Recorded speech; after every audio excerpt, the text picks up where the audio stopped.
Engineering, Magic, and Kitsune, Book 1, Chapter 68, Responsibility. John felt it strange how little he was panicking, aside from this first little burst. The noon sun shone from above as he and Yuki flew through the sky on the hover disk, rapidly approaching the perimeter of the town.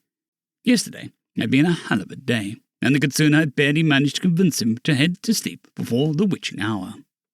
He couldn't get it off his mind, the march into town, his life on the line in the fight with the AleCuevo man or the brother he still didn't know much of, stumbling onto a duel between two impossible forces.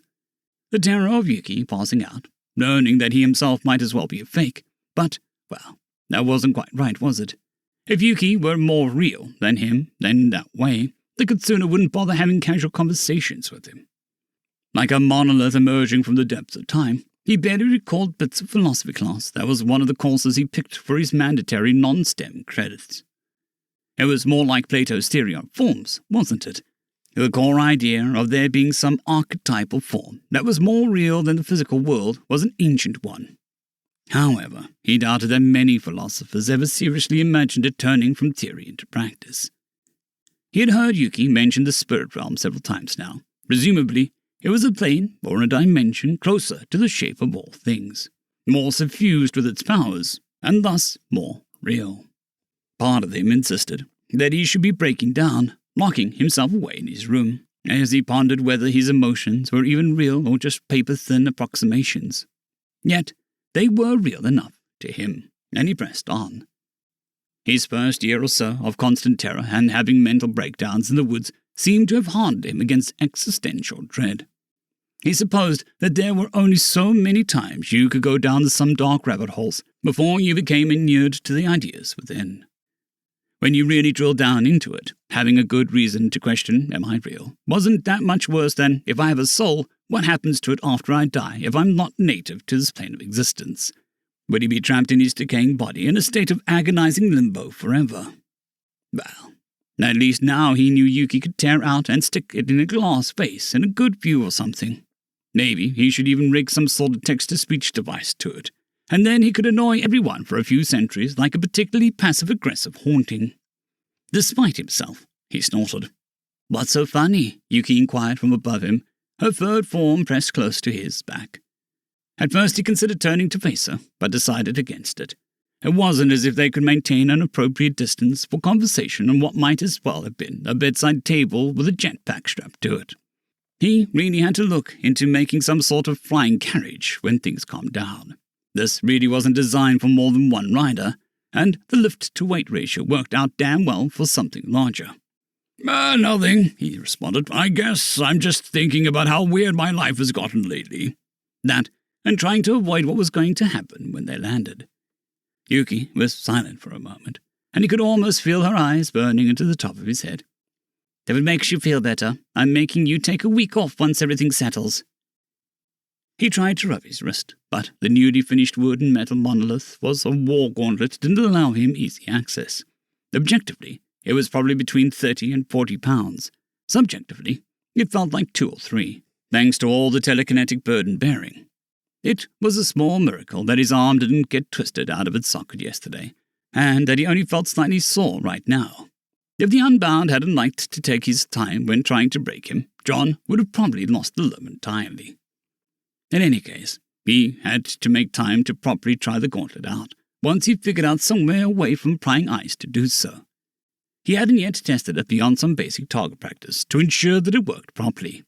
A tactical choice, which Yuki insisted on, just in case Kiku had spies dispersed throughout the woods. There were an awful lot of yokai that could shapeshift into birds after all. Flow tests under the laboratory conditions looked good, and it should work properly, but there was no substitute for live field testing. "You can try," he finally returned to the faint smile, although it faded as Broadstream Town came into sight. He supposed that there was no place to run from his responsibilities. If he had thought things through a bit better, if he hadn't acted so rashly, fewer people would have died. If they had taken a bit more time, he could have figured out how to locate the Yafuda from the air, and then detected and knocked out the AleCuevo man with something non-lethal before he had a chance to burst from the well. But he didn't. and people had died because of his lacks. Dread bubbled in his gut as he descended towards the edge of town, gently sitting down outside the field just in case Kiku had already managed to subvert the Ifuda back to her control. Perhaps, in retrospect, John should have considered clogging the rest of the writable area to the allow list to fake names to stop her from sneaking in any extras. He'd have to remember it afterwards. First, they had to meet the militia and make sure that they were ready for this evening. Things were moving fast, faster than he'd hoped for. Even now, Yusuke was operating the now fully operational coin machine while Rin stood guard, patrolling the false walls for any sign of danger. He had briefed her on the rough functions of the security tablet, though he didn't go too far into detail about how it actually worked. The two probably could have swapped roles, but, well, John had felt at least a little bad about giving Yusuke all the trash jobs lately. So this time he got one where he could sit down and pull a lever, at least. If he fancied, he could even read a book while he worked. Stepping off the disc, Yuki and John headed into town, easily passing the edge of the Ifuda's protective field without a hitch, much to his relief. The few men and women they passed by on the outskirts were tense as they tended to their fields. They either politely scattered like frightened rats at the sight of them, or buried themselves in their tasks to make themselves look busier. The ones who remained cast glances in their directions, naked interest clear in their eyes, even as they tried to hide their attention. For good or ill, Yuki and John were the talk of the town after yesterday's bloody events. The slightly familiar, worn roads had emptied out before them, as if some invisible demand to keep clear had echoed out before their arrival. Then again, it very well might have. Given Yuki's ability to tactfully use her presence, it would be rather easy to make sure that they had a clear path forward, or at least ensure that no mortal would dare interrupt them. As they closed on the center of town, the buildings grew dense, although their route remained conspicuously clear aside from the occasional passer-by. Even so, it was almost as if the walls were lined with eyes, as myriads of townfolks watched them through barely opened windows and cracked doors. It sent a shiver up his spine, but thankfully Yuki and John kept well away from the marketplace and all the attention that it would bring. These people had no context for what happened yesterday, after all. All they knew was that the twitchy woods hermit showed up in town, walked into a random plaza, and a disastrous fight broke out. And then two giant pillars of hyperreality appeared, and the people who went to investigate it never came back. It was a mercy that the area was limited to perhaps 250 feet in diameter. Otherwise, they'd be looking at a hell of a far higher death toll. If Kiku had decided to use a transcendent alchemy and sprinted through the town at full unnatural speed during the day, she would have easily wiped out the settlement within minutes. John spared another glance at the nervous faces in the doors and windows. Well, hopefully they'd be able to quell some of their worries with the meeting they had planned for tonight, although he'd wager it'd replace the fears with new ones, knowing that there were a bunch of body-snatching spiders heading up by an evil shapeshifter in the woods would do that. At least their crops were all within the protective field of the Ifuda, so they wouldn't have to worry about getting cut off from their food supply. He doubted anyone would take any trips outside of town for some time, though, even if the situation were resolved quickly. Their route kept them as far away from downtown and the site of the battle as well as possible as they headed towards the militia headquarters, the squat building eventually appearing from around the street's bend. It was frankly impressive that Yuki had already apparently memorized the town's layout from the scant time she'd been here. The training yard was deserted, reminding him more of an abandoned ruin than what was the closest thing to an emergency response center the day after a major disaster. Dummies were tipped to the side, left where they had fallen. No murmurs of conversation rose from the slightly open windows. A cold breeze blew through the courtyard, a chill crawling up John's back. Surely they had not entirely abandoned their job. Well, he couldn't blame them for fleeing in the face of forces they couldn't hope to contest. It would make what came next far more complicated. Hopefully, they were all just out on patrol. Yuki didn't have the same trepidation and walked up to the door without a word, eyes narrowed. John followed, trusting her superior senses. He was sure that she could hear whoever was inside. The Kitsune pulsed her presence softly, layering the area with a strange, almost steely warmth, both showing a desire to speak as allies and leaving no room to deny her. There was no motion he could detect from the building for a minute or two. But Yuki didn't seem perturbed, standing resolutely at the edge of the building's overhanging eaves. Eventually, the door almost hesitantly cracked open. The man on the other side looked like shit.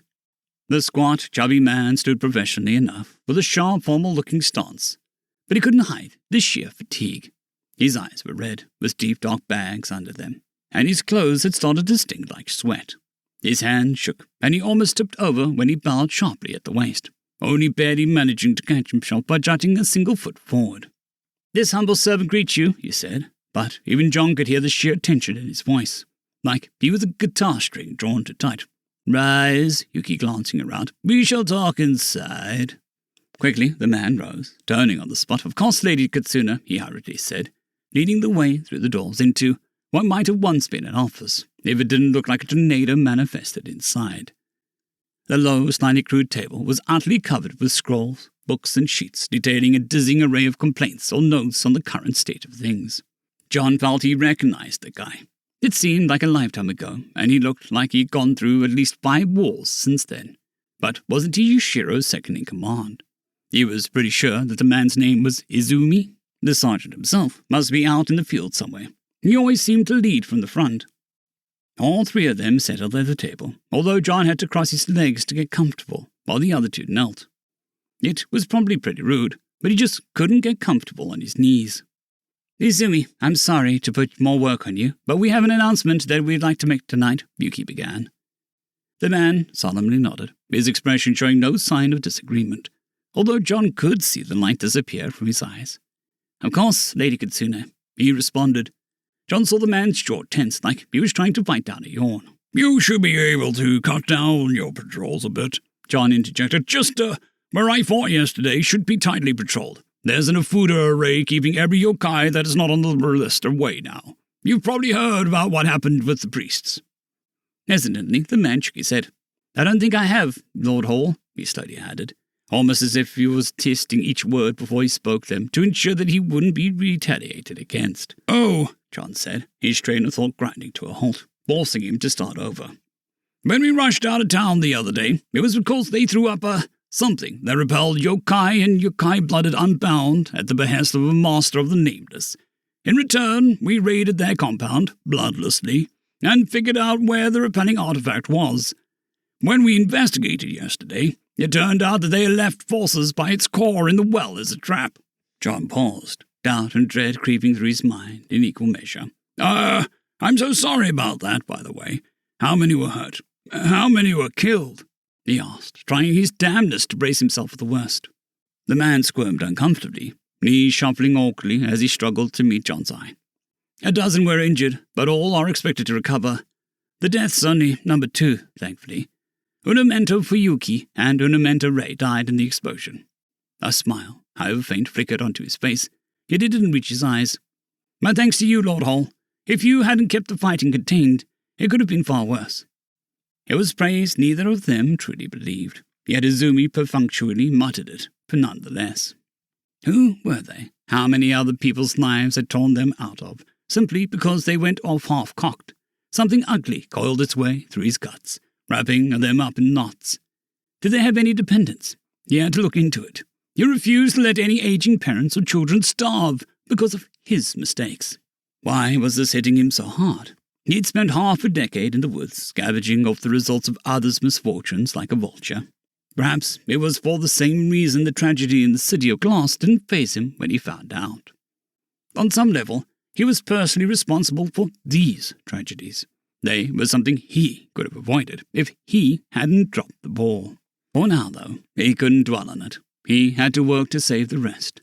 John bit the inside of his own cheek, hoping the pain would snap him out of it before he fell fully into a reflective fugue. It could wait until he was in bed, staring up at the ceiling.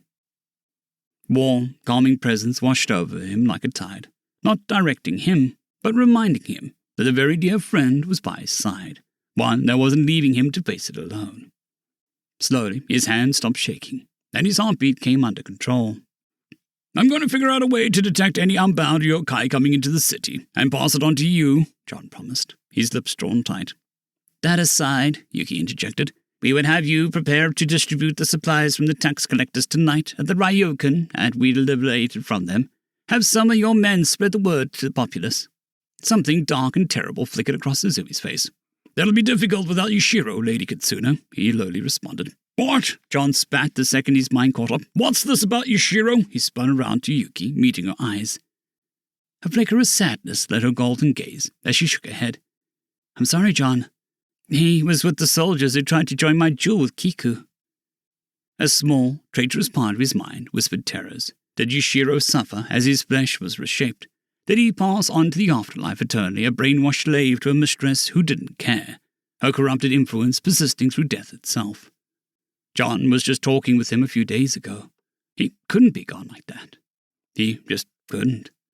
He was a damn good man. He wouldn't have rushed to fight Kiku like that, either. He was far too interested in his own survival.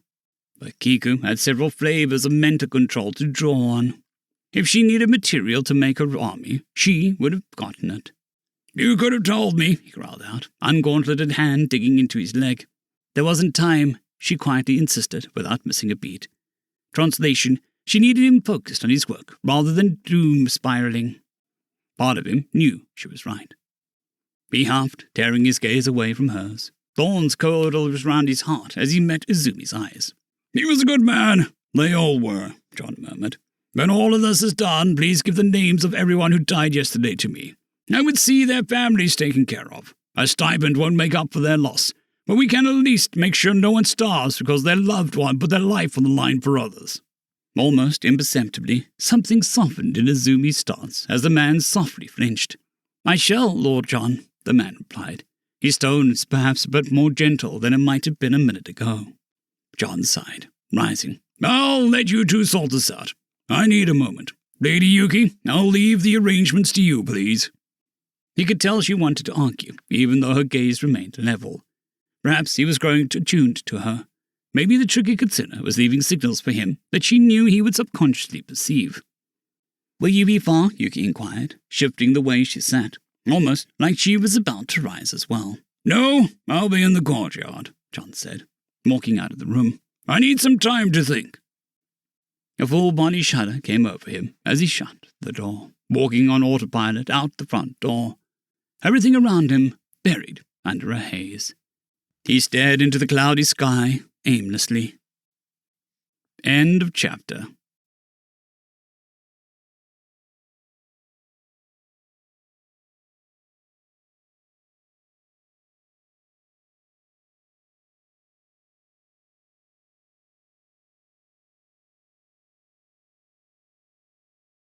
I'd greatly like to thank our Tier 5 channel members, Casper Arnholtz, John Creighton, Manatharia, 050, Dragzoon WRE, and Elijah Silvercross. Thank you very much.